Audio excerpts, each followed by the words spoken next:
All right. Well, good evening, everyone, and thank you so much for joining our Q3 lodging industry update. My name is Davonne Reaves. I am the founder and president of the Vonne Group.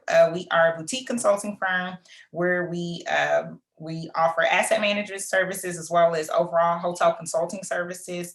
My experience includes asset management, operations, feasibility studies, and development consulting. I've been in the industry for over 14 years. I've asset managed over $1 billion of hotel assets in top MSA or metropolitan statistical areas, the co-author of a published book, and I'm consider myself a mompreneur. Omari? Good evening, everyone. Omari Head. I'm a director with Paramount Lodging Advisors. I run the DC desk for the firm, so I am a hotel broker. Hotels are the only asset class that I transact. I mean, all the way from Albuquerque to Albany, New York. Currently out to market with a full-service Sheraton hotel in the Hartford MSA, Hartford, Connecticut MSA. So let me know if that's of interest to anyone, but transacted over 140 hotels. I also serve as an adjunct professor and a proud dad to 2 little girls. So tonight we are going to we're going to provide you a performance update, contraction data, we're going to go over jobs, forecasts, and inclusion. And then of course, we always leave time for question Q&A, but feel free to interact with us and put some information in the chat if you have any questions. So our goal is to increase the number of Black hotel owners and investors, and to do that through education and through partnership. So Omari and I, we host a number of educational webinars and series and discussions. And this is our third quarterly update this year. Actually, this is the third quarter. And we just provide information to give potential investors or current hotel owners or just current lodging professionals information as far as how the quarter has been performing. And this is Q3. Now we have full 2 quarters of COVID data. So Omari, did you want to give some information on the broker survey? Yeah, absolutely. HVS they do a hotel broker survey where folks like myself and a few of my colleagues at various firms give some insight as to what they're seeing happening right now. So roughly 35% of deals are all cash. The other thing is roughly 48% of hotels are receiving 3 to 5 offers. And the thing that they're seeing with the highest level of interest is extended stay hotels.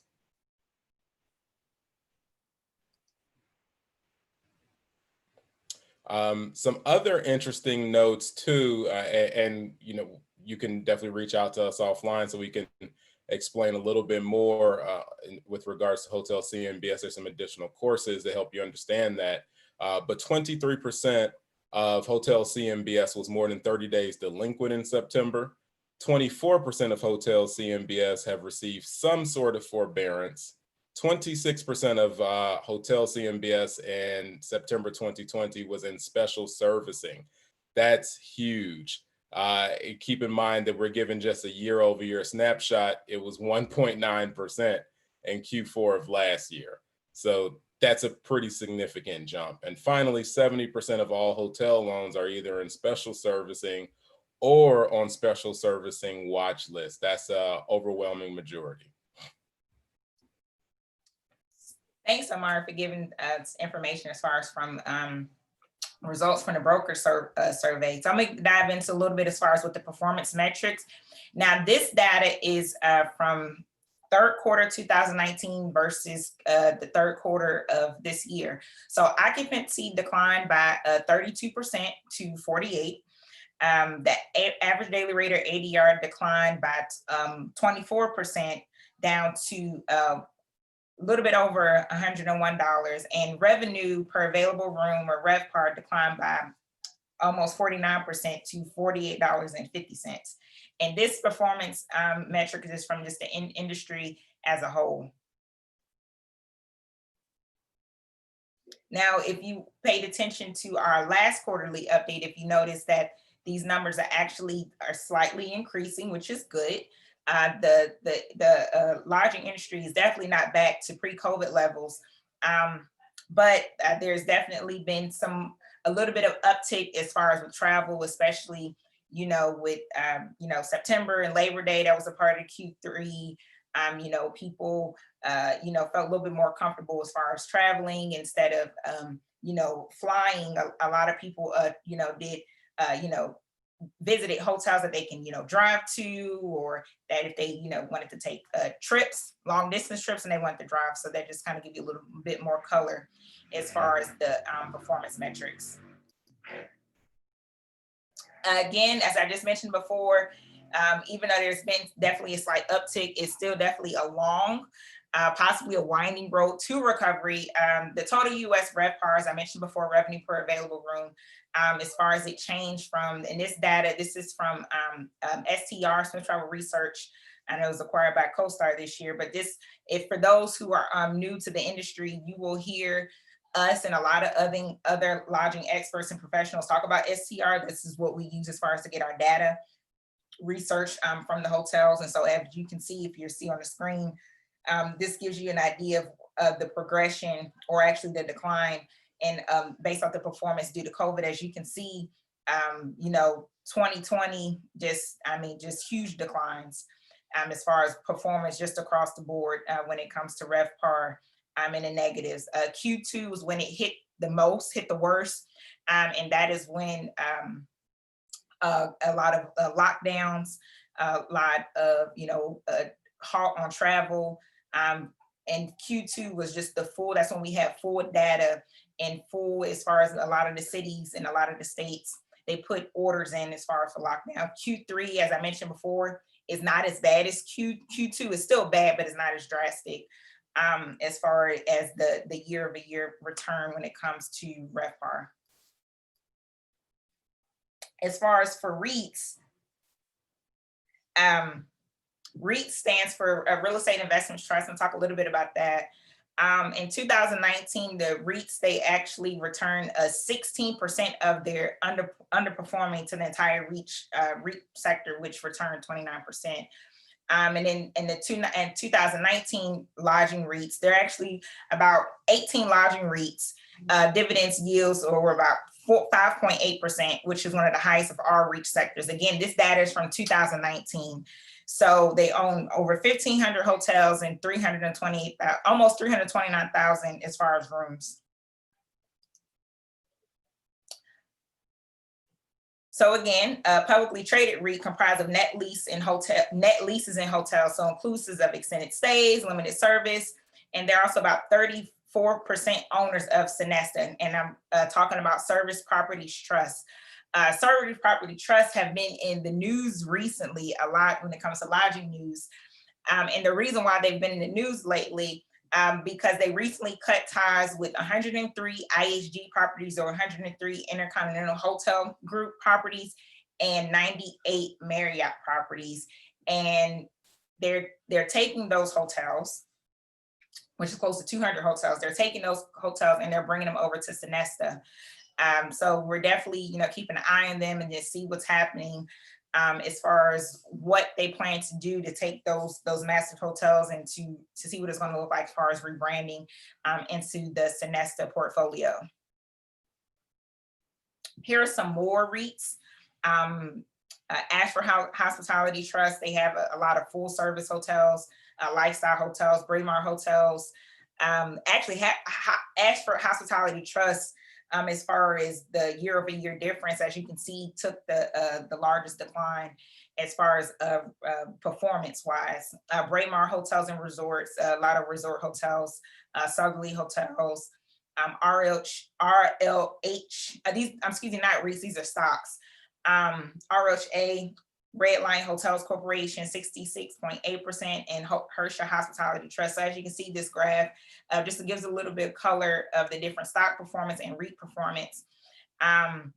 Herschel Hospitality Trust has a combination of different brands, combination of limited service as well as full service.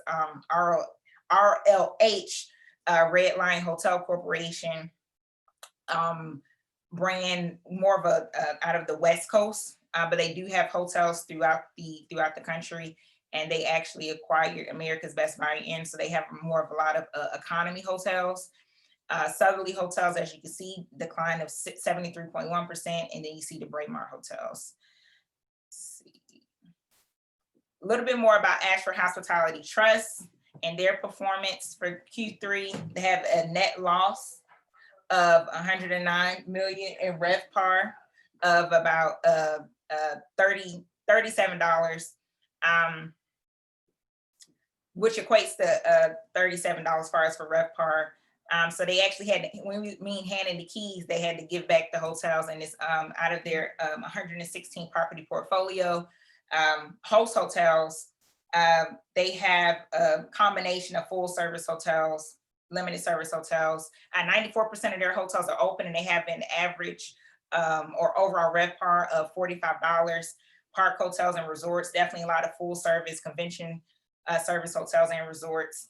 They had a net loss of 276 million with a RevPAR of $26.14.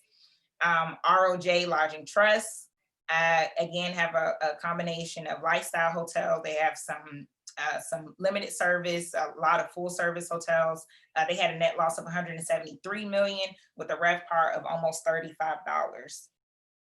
As you can see, based off some of the REITs that we've discussed, park hotels and resorts definitely took the most significant hit out of the four that we've discussed. As I mentioned before, there's over 18 REITs, but just for the sake of time, we just talked about these four different REITs. Omari, did you want to give us some color as far as the brand performance in Q3? Absolutely. And if you've taken any of our content, you'll understand the relationship between the brand, the ownership, and the management company. So here we're going to be talking about the brand. So starting out with Hyatt, they had a net loss of 161 million and a 72% decline in RevPAR. And Marriott had a net income of $100 million. So they've been in the news recently. They were able to say, hey, we actually are positive, but that has a lot to do with they did some major cutbacks. I mean, a lot of people got let go. A lot of people that Davonne and I know personally, a lot of these hotel companies, had to get sat down during this economic downturn. So they currently have about 500,000 keys in the pipeline. And out of that, 46% of it is under construction. So they are still growing. Hilton reported a net loss of 81 million, system-wide RevPAR $44.95. Now, it is important to note is that Homewood Suites had a RevPAR of $68.41, and Home 2 had a RevPAR of $63 roughly. So why did I pull that out and want to make sure that you all paid it? Because that has to do with extended stay. What did we just note at the top of this with the brokerage survey, that people are looking at extended stay? And the answer is because that's what's still performing. So you can see that the whole brand across all the Hilton brands, which includes Waldorf, Astoria, Conrad, some luxury properties, you have a RevPAR of $44.95, but the extended stay portfolio is roughly $20 above that. So that's pretty significant, a 50% delta for the extended stay product. Choice Hotels, they have brands such as Comfort, Sleep Inn, Quality Inn, Woodspring Suites. Net income of 14 million. They're positive. They were also positive last quarter as well. They were one of the few that had positive net income. System-wide RevPAR of $39.25. This is where it gets even more fascinating. Mainstay Suites had an occupancy of 62% and a $49 RevPAR. So that's an extended stay brand. So you can see that the extended stay properties are still performing. It should also be noted that Choice has just shy of 80,000 keys in the pipeline. Go to the next slide. So when you kind of look at overall pipeline, what does that look like? It looks like 8% down year over year on hotel construction. 2021 is projected to have 960 hotel openings, and there's about 216,000 keys in construction.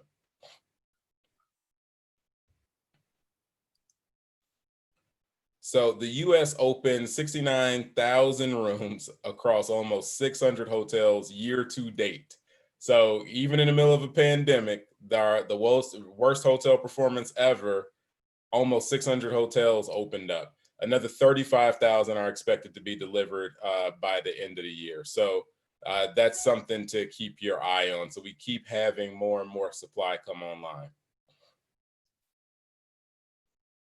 So when you look at rooms under construction, this is what really matters. When we talk to people, a lot of people say, oh, I want to do, upper upscale, upper mid-scale properties, which are your Hampton Inns and your Hyatt places, things like that. If you can see where the smallest growth is, it's in economy.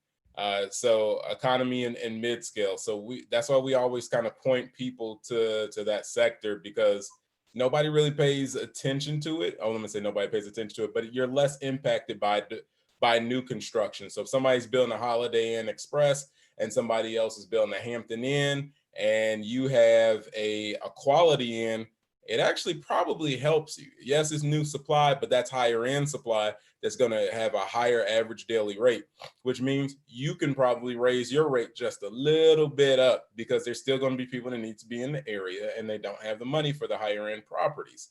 But as you can tell, that upscale and upper mid-scale is where that growth is coming. 13% of it is luxury, and luxury is what's been most adversely affected right now during the pandemic.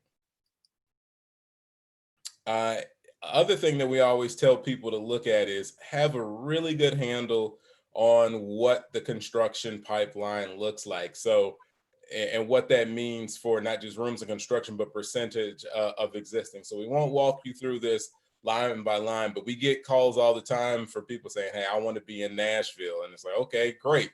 Look at the Nashville numbers, right? You're talking about, almost 5,000 keys in construction. This is not just in the pipeline. This is in construction.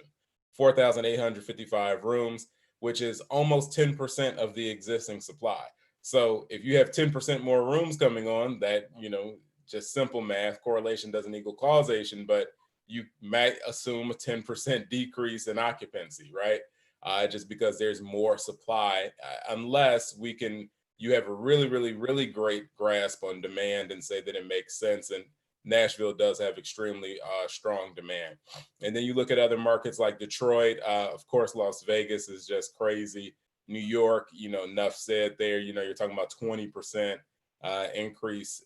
But the other piece of that conversation is that there's been some hotels that have closed permanently, specifically in New York. I mean, you're talking about the Additions closed permanently, the W downtown, I think the Roosevelt it was just announced closing. Yeah. So a number of good sized hotels are closed permanently. They just said we're out of the game, and they're probably going to go multifamily or office, more than likely multifamily.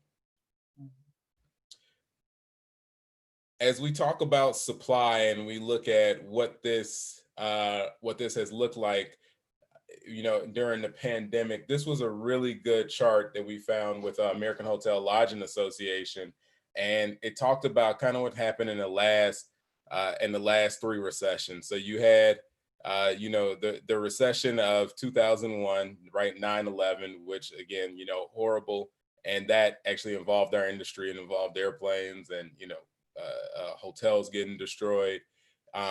You can see that it was a lot quicker bounce back, and we'll kind of dive into that a little bit later, but you can see it never really dropped below 59%. Then GFC, the great financial crisis of 07 to 09, you can look at the job loss, that was worse. We lost more jobs, and hotel occupancy only went to 54%. Now, COVID, you get into the millions of jobs lost.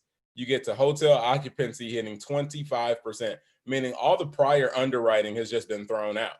Because a bank could do a very simple, analysis and say, historically in the last 20 years, hotels have never gone below, and actually ever since we've tracked hotel data, they've never, had a year where it's gone below 50%. So it's kind of like, if this hotel can survive at 50%, it's probably a decent deal. It's probably bankable. Now it did 25%. so that's a whole different set of mathematics that have come out now that we have to wrap our arms around, wrap our brains around moving forward when we go to do hotel valuation. All right, so now I'm going to talk about the forecast. This information is from CBRE. It's a well-known and respected company in the industry. They provide a lot of research and a lot of data as well. And a lot of these numbers they use a lot of probably from STR as well. As I mentioned before, you'll hear us talk a lot about STR. So as you can see, as far as they're projecting that 2020 will finish as far as a year-over-year change at a loss of 40%. As far as ADR, they're projecting, CBRE is projecting that ADR will finish at $104, which a year-over-year change of negative 20%. And RevPAR, they're seeing as far as a decline compared to 2019, close to 53%.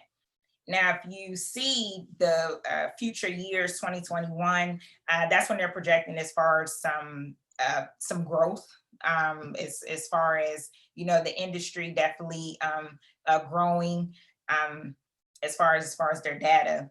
2023, if you see these numbers, if you see the numbers that are highlighted in pink, yes, you see occupancy in 2023 at almost 66%. So getting closer to those pre-COVID numbers. They're projecting that ADR in 2024 is 134, which is actually higher than pre-COVID numbers. So that's definitely some positive, and that's definitely encouraging. And as far as RevPAR, as you can see, they actually highlight, that's why it's in pink, indicating that RevPAR will finish at $89, which is higher than pre-COVID levels. And this is just far as the lodging industry as a whole. And they just gather all the hotels, all the different scales, but just kind of give an idea of what the industry will look like in future years. So for those who the naysayers are saying this is not the time to invest in hotels and not to purchase hotels, as you can see, just based off these numbers and some just data, even though there are forecasts, usually CBRE is definitely pretty close when it comes to their assumptions. And it's just definitely good to see that the industry is going to come back in coming years, and especially with numbers stronger than pre-COVID. This is CBRE RevPAR forecast is just based by baseline scenario. Again, as I just mentioned before, they're definitely highlighting that 2024 is where we're going to see pre-COVID levels, higher than pre-COVID levels. The upside scenario in 2023, as far as almost $88. Baseline scenario, $89. So as you can see, well above pre-COVID levels. In 2020, we're at, you know, they're projecting that 2020 is going to finish at about $40 or closer to $42 when it comes to RevPAR. In about 4 years, they're projecting that it's going to be twice as that. Even on the upside scenario, as well as on the baseline. The downside, they're still projecting that close to $80 at $79 when it comes to RevPAR. So those are definitely promising and encouraging. HVS, it's another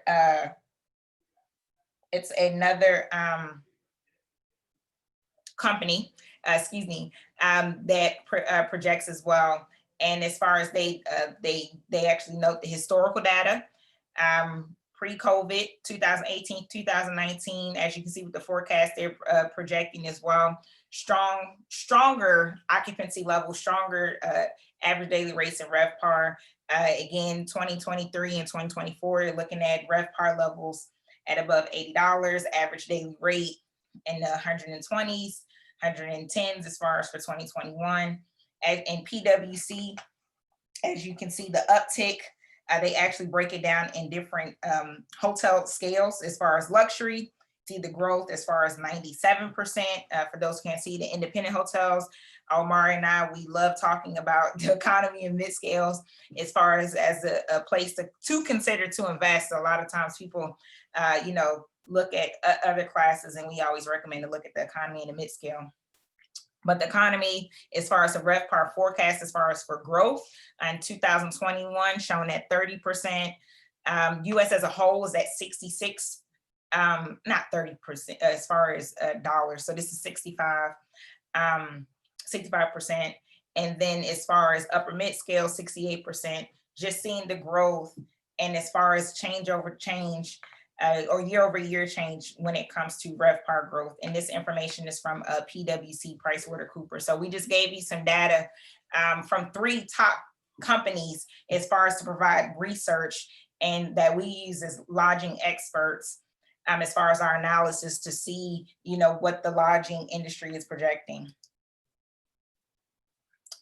This is just some more information from STR economics when it comes to market forecast, just kind of see as far as the supply.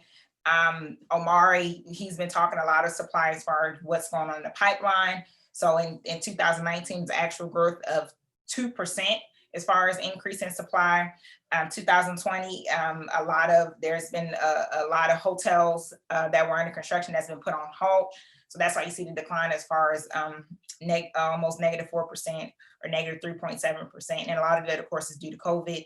2021, again, those are some positive numbers as far as hotels coming in the pipeline for 2021, as far as the increase in supply.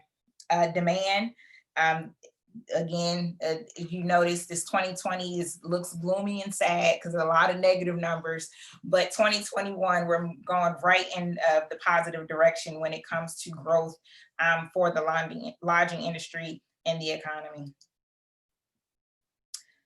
Omar, did you want to talk about the month over month CMBS special servicing rates? Yeah, so we talked about the CMBS debt, as well as what that means of it going into special servicing. And if you look at this, you'll see that, the all-time high for special servicing rate was in May 2012, right? So, but if you look at where lodging is, you can see lodging is very much leading the pack, right? It's obnoxiously leading the pack, followed by retail.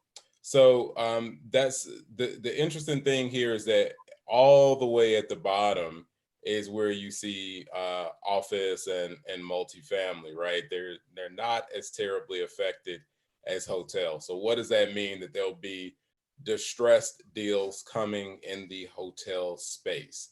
When you start talking about 26% in special servicing, that is a lot. And if you're not familiar with CMBS or special servicing, again, we have a whole class where we kind of walk you through hotel lending, and we get very much in depth into that. But next slide.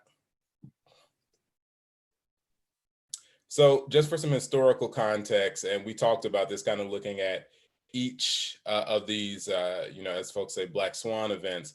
So post 9/11, travel slow, but it rebounded pretty quickly. Went from 63% to 59%, and we're back up into the 60s by 2005. So GFC, Great Financial Crisis, it dropped only down to 54%. And the interesting thing is when you look at this, you're talking about a 51% decline in RevPAR compared to a 16.7% decline in 2009 and a 6.7% decline in 2001. That is the big takeaway. That is the big takeaway of how serious and severe this is. Something has happened on the inclusion front. We always make sure we throw something in there about that.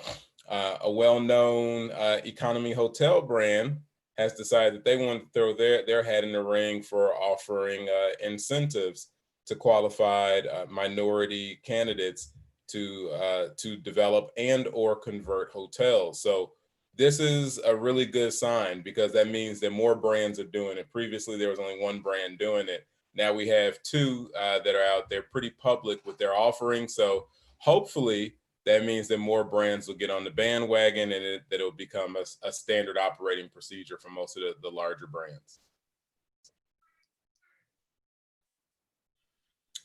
And I'll let Davonne touch on the first 2 when it comes to your downturn to-do list. Well, of course, since we have a professor as one of our experts, Mr. Omari Head, of course, we have to give you all homework and the to-do list.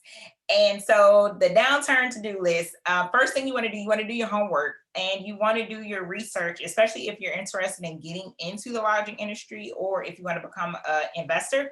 Do your homework, do your research. We offer courses, as Omari mentioned. So some of this stuff just like went over your head, or you're hungry for more and you're like, wait, I didn't know that this industry was out here. I want to get involved. Definitely contact us. We'll put our contact information up pretty soon. But start assembling your team. I'm a huge proponent of this. This is exactly what I specialize in. I specialize in helping people putting together their team as far as you want to get a broker. I mean, you are hearing from one of the best brokers in the country, Mr. Omari Head, hip hop hotel broker. He needs to be on your team as far as he can help you find the deals. He can, once you put your ownership thesis, which I'll talk to you about, reach out to him so he can help you find a hotel of your dreams. And Omar, I'll let you take a stab as far or talk about reviewing deals and developing your ownership thesis. Absolutely. So the best thing you can do is start reviewing deals now. Cost you nothing to look at deals. It costs you nothing to window shop. And that's the best way to learn to educate yourself, because right now you don't even know what you don't know. And I've been there, Davonne has been there, and the best way to get to it is just to start reading the deals, figuring out where the deals are, and then just start reviewing them. What do these numbers mean? What is this? How does this make sense? How does this all pull together? And then it becomes easier and easier. It's a muscle. It becomes easier and easier for you to review, and you get quicker and quicker at it. And there are things that you can point out right away. The last thing is developing your ownership thesis, and that will set the table for everything else, which is, why do you want to own hotels? Do you think that it's a sexy asset class? Is it a depreciation play? Is it a legacy play? Do you want partners? What type of partners do you want? What type of capital contribution are you willing to make? So we say that's important because, I can put a deal in front of you that's very good, but if you can't identify and recognize that it's good, then we'll have an issue. And that issue will be, I'll ask you, well, why do you want to own hotels? If you want to own hotels to make money, and I put a hotel in front of you that may be a motel, a 2-story exterior corridor, it could be a Red Roof Inn or a Motel 6, and you're like, I really wanted to own, a Hampton Inn. I like to stay in Hamptons. That's what I want to own. I want to own a Courtyard. And it's like, well, fiscally, either A, you may not be able to, actually, you may not have the capacity to take that type of deal down. And B, you look at the margins are probably better on the economy hotel. So, be open-minded when you go to look at deals. So a lot of people come to this, oh, I want a boutique hotel. And it's like, but you have no hotel experience. And let me show you how quickly you can lose money by chasing an independent hotel. So there's a lot of things that you want to do, and start having those conversations with us early in terms of what you're looking for, in terms of what you need, and also just be honest with yourself about where you are fiscally and what type of financial capacity that you have. So we do have a Facebook group. It's called Black Hotel Investors 101. It's a private Facebook group. Omari puts a lot of news articles in there. Great news articles. We put a lot of content in there as far as you can ask questions. We share really just asking questions, and a lot of people, they post their deals in there as well. So Omari, he posts his deals. So for people who are looking to invest or people who are looking to acquire, so definitely get involved with our Facebook group. It's called Black Hotel Investors 101. Are there any questions? We always leave time for Q&A.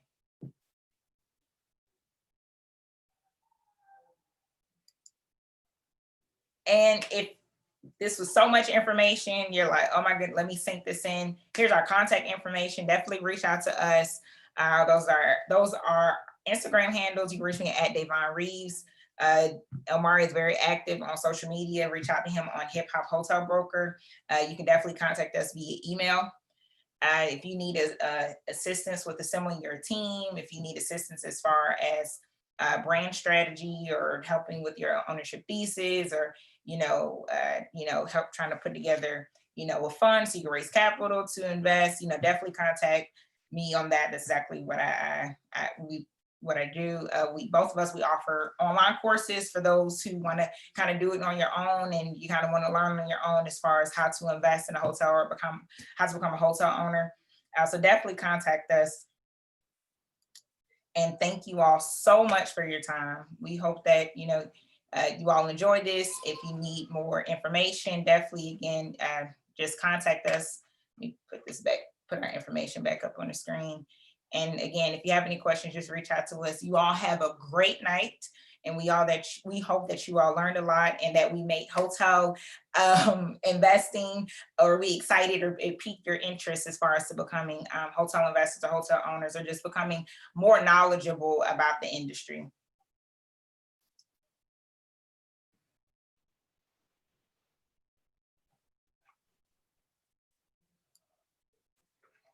Was it a question? Let's see. Oh, thank you. Oh, you're welcome. A lot of information, but really good.